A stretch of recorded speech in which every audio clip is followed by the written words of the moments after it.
Hi, everyone. Welcome to Founder2Founder. Today, we're talking to Philip Tannor, CEO and co-founder of Deepchecks. Over the last year, Deepchecks has actually gone from a more traditional product business model to being an open source company and building open source. So we're going to hear about what it's like to launch open source, how that impacts your team and how you hire, how they measure success. This is especially interesting for me because over the last couple months, Hetz actually launched its first open source project, Repo Inspector. So I had a little taste of what it's like to work on that, but we're going to hear from someone who's gone real deep. Philip, thanks for being with us. And let's start by telling us a little bit about Deepchecks.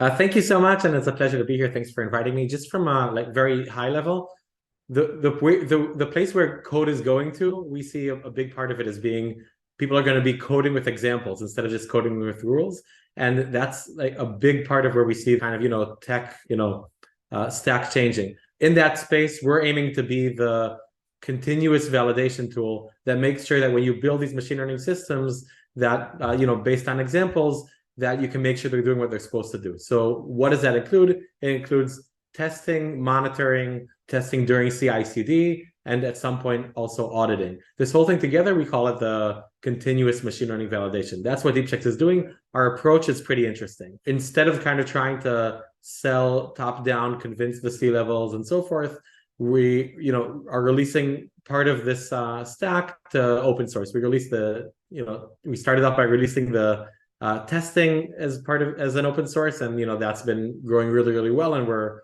very much community driven, open source driven while we still have in mind the commercial offerings on top. Yeah, that's great. That's what I definitely wanted to get to. It's exciting because you guys made a pretty big switch to focus on open source, bottom up, PLG, very trendy terms. But the fact that you went from enterprise model to switching over to an open source model is interesting. What made you make this decision? Why did you go in this direction? So from a very high level point of view, so Shir, my co-founder, and I, we met back in Talpiot in the Israeli Defense Forces, and when we founded the company, we kind of knew both about like the testing part and the monitoring part. Our intuition after speaking to the first few dozen let's call it prospects at the beginning was there's much more monetization potential in the monitoring aspect once you have machine learning in production, and that kind of pulled us towards doing that. I think what we didn't understand at the beginning, and only after a while we kind of understood, is how important positioning is and how much we want to be part of the workflow. So we actually had a side project for like testing machine learning models and data, where it was very much like PDF style, like upload your model, upload your data, hit this one big button, and then download the PDF, which people loved, like just testing it out. But the few comments had to do with flexibility and where's the data stored and things like that, and we kind of realized the open source is a big deal. So instead of right away kind of running and releasing the open source, we were afraid there would be a disconnect between the monitoring and the testing. We had to do some sort of architecture work, legwork to see how we could get these different components to kind of talk together. So once we decided we're releasing the testing as an open source, we kind of said, okay, 80% of the company's efforts are going to be on this for, I don't know, the next few months. We released it within 3 months, and that's what happened, January 2022, and it really exploded after that, I think more than we might have imagined. Sounds like it was a good move and it's working. Do you think in general that open source companies have better potential to be more successful than sort of traditional or standardly built companies? Or is this specific to kind of what you're building? Okay, so let me talk about what's specific to what we're building. Aside from open source being like, community driven and so forth, a big advantage to open source in our space is that data scientists like to use open source and that there are no data concerns. Like just the fact that they can, set up their own architecture, send like within their AWS, Azure, GCP account, the data, that's already a big deal. But if I take like a step back and see myself as kind of, part of a broader movement, yes, it's a big difference. I don't think open source solves all your problems. What I can say is open source, usually if there's a company that's open source driven, there's a very high chance that they have a very good product. Like just from kind of looking back, like I just saw now, I use Calendly. I just saw now like an open source kel.com, like of the same space and so forth, without even trying the product, I could tell it's probably a great product. And that's I think that's true all the time. Now, it requires more R&D effort, and the maintenance is a bit higher, but the you have to build a real product.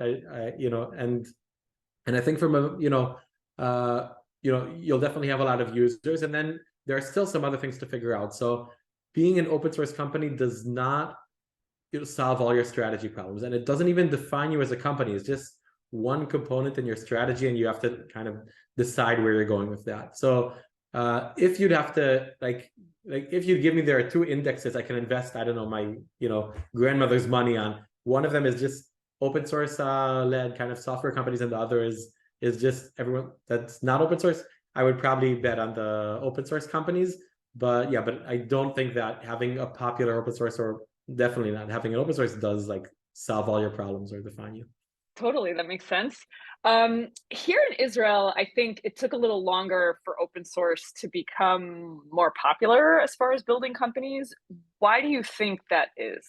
I think it's a really good question for many different reasons. Because on one hand, I think Israelis are like good salespeople. Like if you just take a random Israeli somewhere in the US, they might, they'll be much better than the average US resident at selling.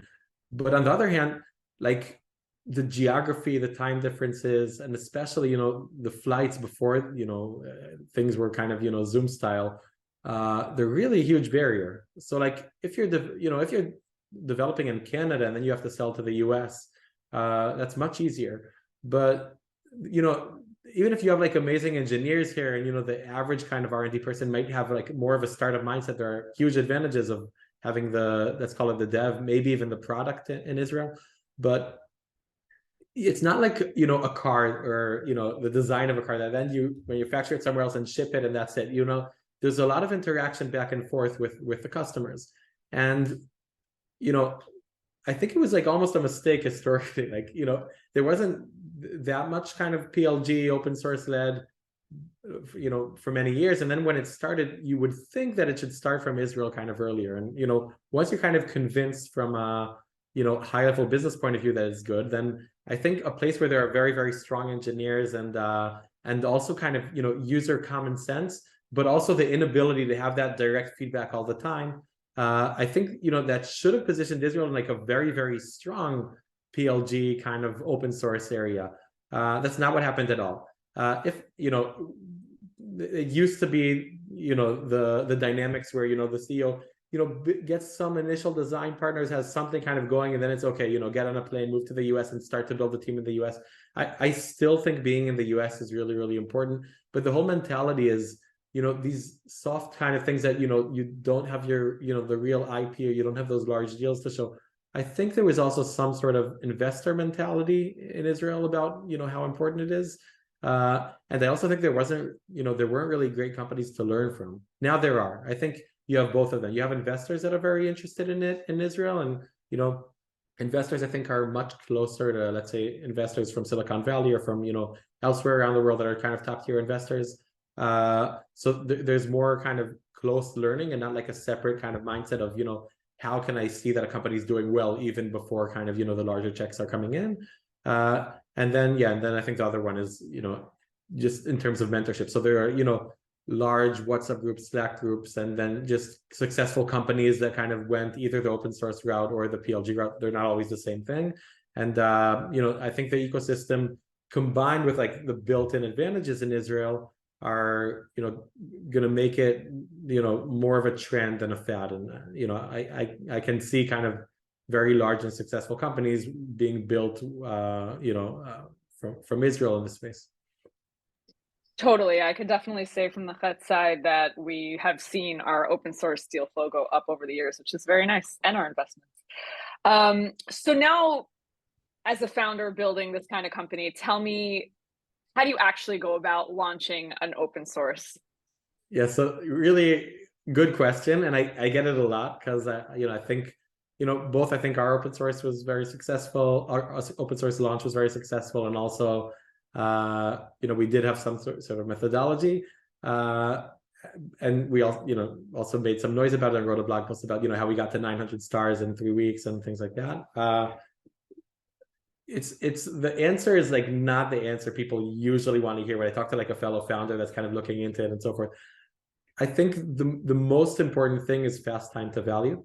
So having a great product for working on for years, whatever, is also important. It's okay if that comes a bit later. I think the most important thing is having fast time to value, which depends both on the product and on, surprisingly, the documentation and the README. So at least when you're, building for developers, it's really, really interesting. So our methodology was, we set like parameters for when we're ready for launch. And then we kind of, checked with, samples that were there. So I just want to say there are two different approaches. I'm going to go with one of the approaches. One approach in open source says, every time something's ready, you let it go, and the community will understand, and the community kind of can work with something broken. They know that's why they're coming to open source. That's one approach. It's not my approach. I can see advantages in it, but that's, not the way I went about it or would go about other projects. The second approach says, you need to have an amazing experience, because people aren't going to give you chances that frequently. So, like, if someone talented, and influential tries your open source and doesn't really like it, it's going to be like at least 6 months, if not more, until they try it again and give it like a real new shot. They're not going to look at every like new feature and kind of try it out. So going with the second approach, I'll take a step back. We said, okay, so we want to make sure it's like really, really good, so that when it's released, then it's going to be, it's going to be distributed kind of naturally, and not, won't need us to continue to fuel it. So what did that include in our case? So it's, okay, we start off by getting to the point where our team says, okay, I can see value in this. If your team doesn't see value in the open source as is, it's not there. Then the second one is to, give it to 2 users. You find 2 friends, you let them use it, and you let them do whatever you want. There are different processes. You can either tell them more in advance or less in advance or whatever. Of course, at some point you also have to check that, when you don't tell them anything, you just kind of send them a link and say, hey, what do you think? But what we would like to do is let them kind of try while they're share screening, try it, play with it, look at the documentation, whatever. And then at the end, ask for all sorts of comments. And then we would always ask 2 questions. One of them is, as it is, would you use it? And number 2, would you recommend it to a friend? So we wanted to get to the point where we don't give ourselves any discounts with who we choose. We just we define in advance who's the population, and then we kind of have to randomly select people within that population. And then we said like 60% have to give a positive answer to both of them. And naturally, a lot of the comments, surprise, surprise, were about the documentation and the README. So if you have like a product that's like not really there, like really way off kind of in terms of like the value it gives, whatever, then you're going to get other comments. But if your product is kind of there, then you're going to get a lot of comments about the documentation and the README. And, the idea was you start with 2 people, then you implement their comments, and you go to 4 people, you implement their comments, and some of them maybe you can't, it's too long for an R&D effort. Then you go from 4 to 15 or 20. And, you don't go to the next phase until the feedback's good. And if, you gave it to 15, 20 people that are kind of randomly selected from the population you're interested in our case, data scientists, that pretty much promises like a good launch. Now, on top of that, there are a few tricks. So one of the tricks is you need, like, I think a lot of the distribution comes from influencers, and you need to make the life of the influencers easy. So we said fast time to value for influencers that want to try it like hands-on. That's important just for them. So you really want to measure how long does it take from when they get the link till they get that aha moment. That's like one thing, which is like really, you can't give yourselves any discount, and you can't assume they have more programming experience or whatever than you do. So that's all one part for the influencers. Another part is in the documentation and the README. I think it's really important to have things that are very easy to like copy paste into a post. So, having the right images and the right GIFs and things like that, that you just think from like an influencer's mind, how easy will it be for them to write like, a 2-liner with like a few images? If it's very easy, then people are going to write about you more. So, I think that's like the layer on top of all the more important things that I already talked about. It's an excellent array of tips, very, very specific and helpful. I'm even going back to when Hetz launched our open source a few weeks ago, and it's like I could see. Obviously, it's much smaller, but I could see what you're saying for sure. It also sounds like, I mean, just knowing you and Sheer, that you guys probably had a lot of fun doing this. It seemed like it was a very exciting time for your team. Do you think there's something inherently more fun or different about developing open source than, say, traditional sort of product? Yes, it's a huge deal. It's like not in the same ballpark, I'd say. So I mean, it's not that I didn't enjoy what we're doing before the open source, and I wouldn't complain if you talked to me then, but for me it's like 10x. The idea that, first of all, just from the point of view of knowing that it's going to be distributed to a lot of people and you're really making a dent, and then but then from the second point of view, if I go to a call which is kind of a sales call, and I think it could end up in collaboration, to have that other kind of route or option, say, and in the meantime, if you have any, anything you can help with, and you think maybe you can contribute something, you have any comments, we love it. It's really like legitimate, and it opens the conversation, and these conversations all become like, it's not really like me against them and they have to think, is it worth the budget type conversation. That's a big difference for me. And then, yeah, just the team is enjoying it much more.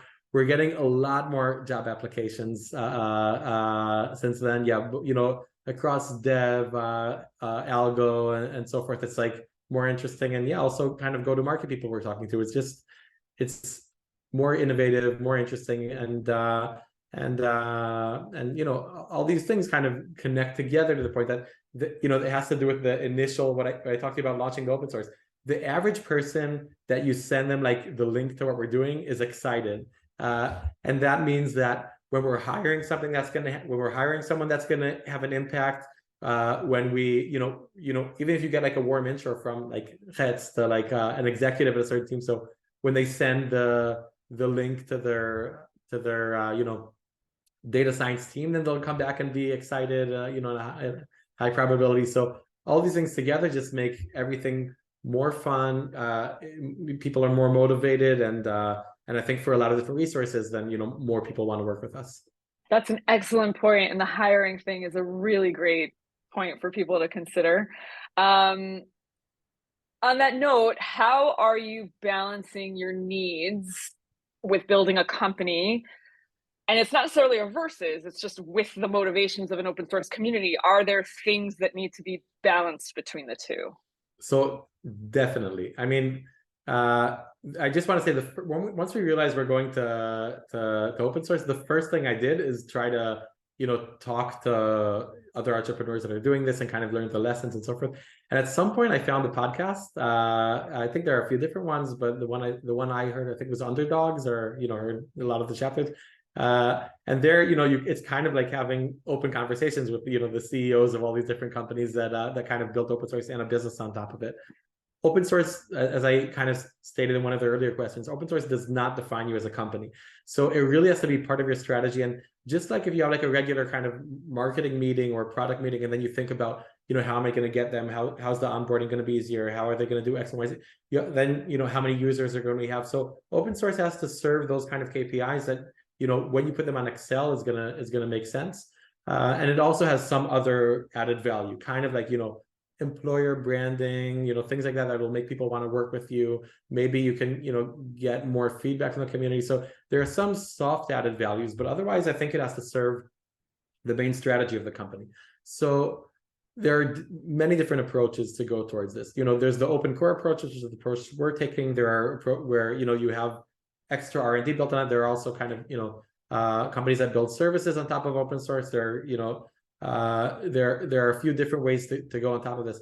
I think it's important to plan in advance and then stick with it. Doesn't mean you don't have any changes, but at least you have to know yourself, and you kind of have to know the environment and so forth. From knowing ourselves and from knowing the company, I thought it's important, and just in general, kind of learning from mistakes of other open source, I thought it's important to commercialize pretty early. Not because the revenue is important. I think that what you really care about is some indications for like willingness to pay and so forth, together with a growing user base and quality of product, and essentially to be like, if someone would review you versus other products or just review you in general would say great things. And then you kind of have enough samples to know you're going in the right direction. But I think the problem with that approach is that you can put the wrong features either in the open source or in some of the lower tiers where you're kind of used to it. So given all those considerations, I'm for monetizing pretty early on and also monetizing in different tiers, different verticals and so forth to learn which features should be in which tier. And then, you can create an amazing open source while still enabling, while still having enough, flexibility to still not only charge money for some things, but also to have, a business model that makes sense, which means either X amount of companies that pay a lot or, 10X companies that pay a bit less. And you can't take your eye off the community ball at any point. You can't neglect them. If you neglect them for half a year and and then there's another open source that took away all your potential user base, then what's the point in the first place? But I also think that the chance of making product mistakes when you're just doing open source for many years is much higher. And you can't revert it always. You can't come to the community and say, push into your GitHub, yeah, we're taking these and these out because otherwise we can't charge money. That doesn't really work. Yeah, that makes sense. Back a second to the point you made about hiring talent got easier for you when you started developing open source. Do you have specific perspectives on that? Is there a difference in where you go to hire talent? Is there a difference in how you attract them? Does the open source kind of do the selling? Anything related to that? Yeah, so I mean, from a very high level, I know I kind of touched it earlier. I'll just say, I don't think that there's a huge difference between this and a general software company in terms of the demand. I think, what you need in your core team where everyone's sitting together versus kind of distributed team and hiring with the, if you want to hire people all around the world and you need different processes of things that are kind of offline versus online. I think the main thing that we saw is that, the open source makes people want to come to the company more, but then filtering them, seeing what's important to us and so forth, is not that different. I think one large difference that we do have, which I don't think needs necessarily related only to the open source, but also in general to product-led growth kind of motions, is we do need everyone to be kind of user-oriented or kind of product-oriented. It's very hard for us to work with code monkeys, people that just you give them an exact text and they do exactly that. That's hard for us to digest, as I think for a lot of other startup companies, but maybe by average it's a bit more important to us. So for every developer or data scientist, we'll also have a product interview or something of the sort. But yeah, the differences in terms of demand of what we need are not that dramatic. Just where the candidates want to go, there's a difference. Yeah, it sounds like sort of in the attitude and vibe, it matters a lot more. Now let's switch a little bit. I feel, Hetz, we've discussed this a lot about developer advocacy, developer relations, and how that plays in. And I would think that at an open source company, that role is a bit different than a non-open source company, and it's also quite important. How do you view hiring developer advocacy? Is it something you've done? Is it something you're doing? How do you think about it? Okay, so from a very, very high level point of view, I want to say, there are a few things I don't know yet about hiring developer advocacy, and I'll talk about them at some point. What I do, I think there are two main approaches to developer advocacy. I'm talking for startups, at grosso modo, our phase. There are companies like Google or Databricks that can have a large team and things are well divided and so forth. So basically, I think one approach is you get someone that's very well-rounded and can do everything. They can correspond, they can do the community stuff, and then they can kind of turn off the community switch and then sit down and write a blog post, and then they can come to and host a podcast, and then they can do a thought leadership piece about the different components of MLOps and kind of where they fit and so forth. The other approach says you have to split it. That context switching is impossible to be moderating a Slack or a Discord and then right afterwards doing very, very deep thoughts. So I don't know the answer to that yet. My tendency is towards the second. I think splitting the role makes more sense, and it enables a more attractive role for like the top, let's call it, evangelist type people that'll do like the not community management part of things. It is more expensive, but I don't know if it's always dramatically more expensive, because like, you know, community managers don't always need the same like data science background that you might necessarily need for evangelists. And of course, you know, I'm talking about data science. Of course, it's relevant to, you know, cybersecurity or any other space that's you know, that has similar characteristics and is looking for DevRel. About what we're doing, we had like some really interesting kind of work together. You know, we're working with Shwarya Srinivasan that, you know, originally reached out to me, and we're working at part-time while she's at Google. And then kind of, you know, we're now experimenting with like, you know, kind of community management only type roles. And, you know, we didn't yet do like the full-blown hire. You know, I'm in touch with a lot of different developer advocates at different companies. And I can say, you know, it's, you know, what's always tough in developer advocacy is there are more things to do than the time you have or they have. You might want to create like a course for beginners in your space. You might want to like get universities to use your tool. You might want to just have a ton of meetups. You might want to go to every conference, and you know, there are more tasks than time. So having like a coherent and clear plan kind of going forwards sounds essential. That's the way you'd want to go, but then there are always opportunities that come up. In general, I think in terms of focus or just having someone to be everywhere, that's a place where I don't have a strong tip. And I think it probably depends per company, but also, you know, maybe I just don't have you know, I haven't been like, you know, across a long enough journey in developer advocacy to be able to kind of say decisively what the right answer about that is. Finally, we're going to ask the question, I guess, as a VC makes more sense. How do you guys measure success in open source? It's different. We know it from seeing open source companies. We've even been developing tools in-house at Hetz in order to do this. How do you, as someone leading an open source company, view measuring success? Okay, so now I'll take a step kind of back from my position, and I'll say how I would think about it if I were, let's say, a VC. But, you know, just in general in the space. I kind of mentioned earlier, open source should be part of your strategy. It doesn't define you as a company. Unlike if you say, I'm a PLG company, let's say, and then you kind of, there are benchmarks, you know, there are some, you know, there's some very interesting work around that where you like show the, you know, average conversion rates, average this, average that, and, you know, different phases, you know, how many signups, you know, lead to which check size. And it's like almost a science. I think like OpenView are really good at that. And there are, you know, some other great firms that have, you know, written some really important things about that. I think it's a mistake to apply those things on open source. I think in open source, you want to understand what's the place of it in their business strategy, and then you want to see it serves that business strategy. I can imagine a place where there's an open source with like, you know, 2.5 stars and like 0 kind of organic usage, where it still serves the, like, as you know, serves in an amazing way the strategy of the company. Like an example for that, I mentioned that like part of what we're doing is so that companies don't have to send their data out. So if you could like crack something like that, where otherwise you need like 5 meetings with the IT team and this and that, but then given the open source, then they can try it and maybe like shorten the sales cycle by 3x, then that's a huge deal. So I think you want to, and if you just take random open source companies or look at the top open source and then try to find like a common denominator, you're going to be like sitting to that a lot. Like if you have a, you know, like a Chrome extension that has like, you know, 10,000 stars and like growing usage and this and this and that, but you don't see a business model behind it, then you treat it very, very differently than like the hypothetical company I mentioned earlier that, you know, are selling like a large, you know, deal to enterprises where they don't have that much stars or traffic, but it really helps their sales cycle. So having said that, I want to take a step back. I'll say some metrics that are interesting to look at. So one of them is stars and also star growth usage.